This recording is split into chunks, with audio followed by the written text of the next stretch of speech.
Hi everyone, it's Steve from Smart PE, and today we're going to be looking at a smart way to answer a short answer question on the really tricky topic of planes and axes.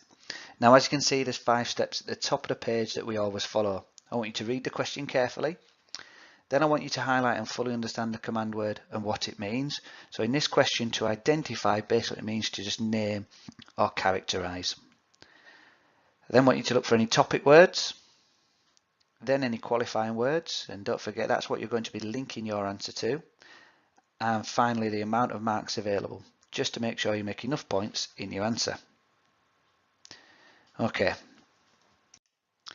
so 2 of these marks are both going to come from assessment objective 2, as the question is asking you to identify something. Now this is a really tricky topic, and some students find this difficult to remember the different names of the planes and axes.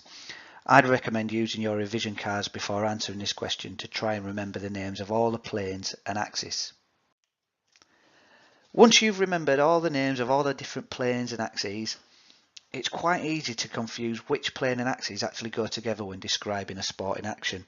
Now I can always remember that the sagittal plane goes with the transverse axis, and the frontal plane goes with the sagittal axis, and the transverse plane goes with the longitudinal axis, because of this really simple acronym that I always use, and it's dead easy to remember.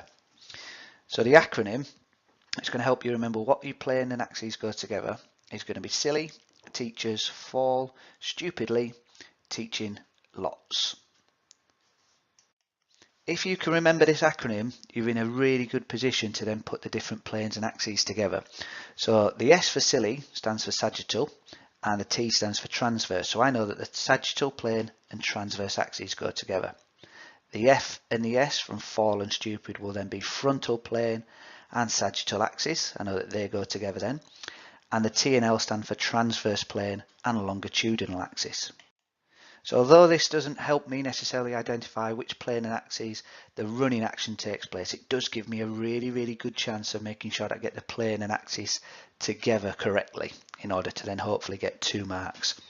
As I said, I really recommend using your revision cards to help you answer this question. It's really tricky, but make sure you answer it, mark it and correct it if you don't get full marks.